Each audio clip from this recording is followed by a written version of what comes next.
सनातन धर्म के प्राचीनतम ग्रंथों में से एक अथर्ववेद, जिसमें छुपा है जीवन का गूढ़ ज्ञान, शांति, समृद्धि और आत्मबल का रहस्य। हम इस श्रृंखला में आपके लिए लेकर आए हैं अथर्ववेद के दिव्य सूक्त और उनका भावार्थ। आइए इस आध्यात्मिक यात्रा की शुरुआत करें। मनुष्य बाहरी शत्रुओं से नहीं हारता, वो भीतर के असंतुलन से टूटता है।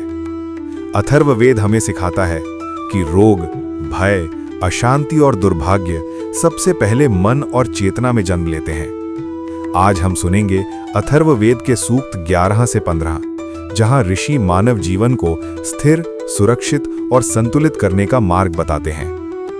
मानः पंथान अनुगा धर्मा, अर्थात इस सूक्त में ऋषि प्रार्थना करते हैं, हे दिव्य शक्तियों, हम अधर्म के मार्ग पर न भटकें। ये केवल पाप पुण्य की बात नहीं है।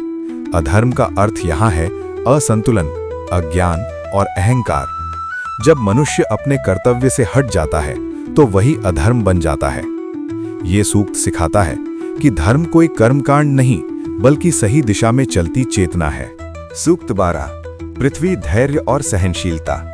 माता भूमि ही पुत्रो अहम पृथिव्याः, अर्थात ऋषि कहते हैं, पृथ्वी मेरी माता है और मैं उसका पुत्र हूं।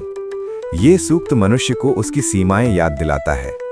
पृथ्वी सब सहती है, हमारे अपराध, हमारी लालसा, हमारी हिंसा, फिर भी वो हमें अन्न, जल और आश्रय देती है। ये सूक्त चेतावनी देता है, जो मनुष्य पृथ्वी का आदर नहीं करता वो स्वयं का भविष्य नष्ट करता है। सूक्त 13, मानसिक शुद्धता और विचारों की शक्ति। यत्ते मनो यत्र ते चक्षुः, अर्थात इस सूक्त में मन और दृष्टि को एक साथ साधने की बात कही गई है। ऋषि बताते हैं, जहां मन जाता है वहीं जीवन की दिशा तय होती है।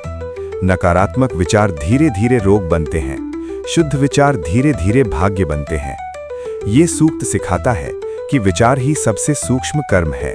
सूक्त 14, भय, शोक और मृत्युबोध। अभयम मित्रात् अभयम अमित्रात्, अर्थात ये सूक्त भय को जड़ से तोड़ने का प्रयास है। ऋषि कहते हैं, हमें मित्र से भी भय न हो, शत्रु से भी भय न हो, क्योंकि भय का जन्म बाहर नहीं भीतर होता है। जब मनुष्य मृत्यु को समझ लेता है तो भय अपने आप कमजोर पड़ जाता है। ये सूक्त सिखाता है, मृत्यु अंत नहीं, अज्ञान का अंत है। सूक्त 15, समरसता, प्रार्थना और शांति। शन्नो अस्तु द्विपदे शन चतुष्पदे। भावार्थ, ऋषि यहां केवल मनुष्य के लिए नहीं, पूरी सृष्टि के लिए शांति मांगते हैं। 2 पैरों वाले, 4 पैरों वाले, सबके लिए। ये सूक्त बताता है कि सच्चा धर्म कभी स्वार्थी नहीं होता। जहां सबके कल्याण की भावना होती है, वहीं वैदिक चेतना जीवित रहती है। अथर्ववेद के ये सूक्त हमें ये सिखाते हैं कि धर्म दिशा है, पृथ्वी माता है, मन सबसे बड़ा यज्ञ है, भय अज्ञान से जन्म लेता है और शांति समरसता से आती है। यदि आप ऐसा ही शास्त्र सम्मत, गंभीर और दिव्य ज्ञान निरंतर सुनना चाहते हैं तो धर्म बोध चैनल को सब्सक्राइब करें और इस वैदिक यात्रा का हिस्सा बनें, क्योंकि यहाँ हम केवल शब्द नहीं सुनाते, हम चेतना को जागृत करते हैं।